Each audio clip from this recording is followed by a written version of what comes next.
What's going on, y'all? This is Nick and Tyler Bear with Bear Family Farms. Today we're out here talking a little bit about the livestock guardian dogs. As you can see here, you got 3 of them out in this pasture.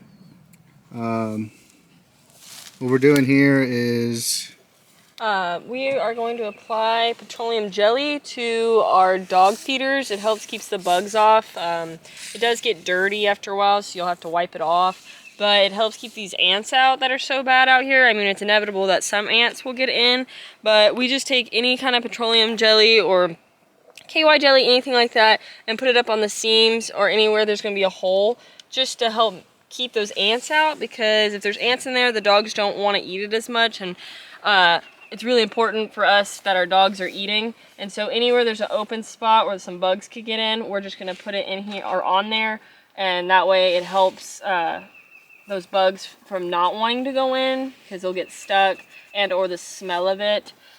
So that's what we do. So all around here, mainly right here, just because this is where the dogs stick their heads in. I'll kind of put it on the inside sometimes. It'll get wiped on the dog's fur, but it's non-toxic to them.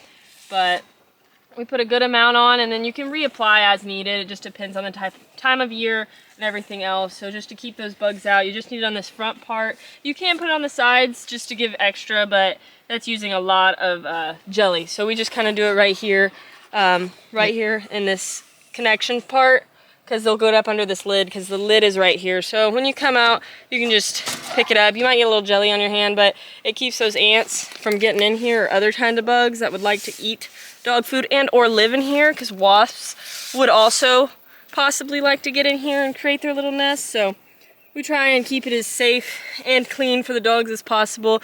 But this thing, we just had a rain spell and it kept it dry, so it works really well for us.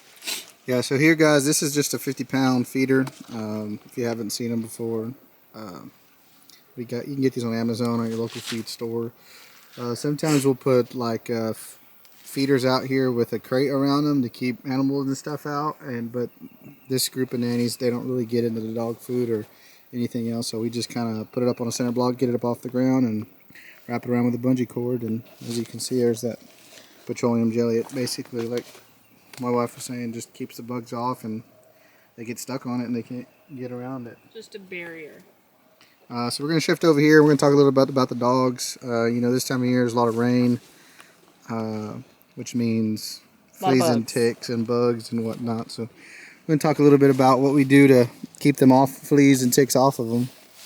So number one thing, there is oral medications that you can get, but we've just, with how many dogs we have, we just economically, we use flea and tick collars. Here's one of them. We tried different couple brands just to test out, see what works best for here and the things that we do. So these dogs have 2 different types on. You can see this one's more grayish white. So they each have one on, as well as you can put on a topical as well. That'll go between their shoulders. But due to the fact they get in ponds so much, they'll just kind of wash it away. It won't last as long. Now the collars as well may not last as long because of the ponds, but they last longer than topical. Along with that, we have a spray that we get from our farm store that will also kill fleas and ticks and help repel them for a while. So we'll spray it on their legs to help keep them off. I've only found 2 ticks on them so far, when I know there's a whole bunch out here. As you see over here, this one over here, this white dog, he's trying to bury his food right now, and that's exactly why we put that cinder block there, because these types of dogs, when they have an excess of food, they will bury it, trying to, one, keep other animals away, as well as store it for later eating. So that cinder block right there protects that food, because if it was on the ground, he would be filling that up with a foot of dirt, and he would spend his time here for 30 minutes to get it full. But yeah, folks, that's basically kind of what we do for the dogs. Like she was saying, we'll come out here once a week and spray them down with that spray, because you know, they're getting in that pond probably every day, every other day to cool off. There's a big tank over there, and as well as that creek bed that runs through the middle of this pasture. But yeah, these guys are staying healthy. They're loving life. That's all we got for you guys today.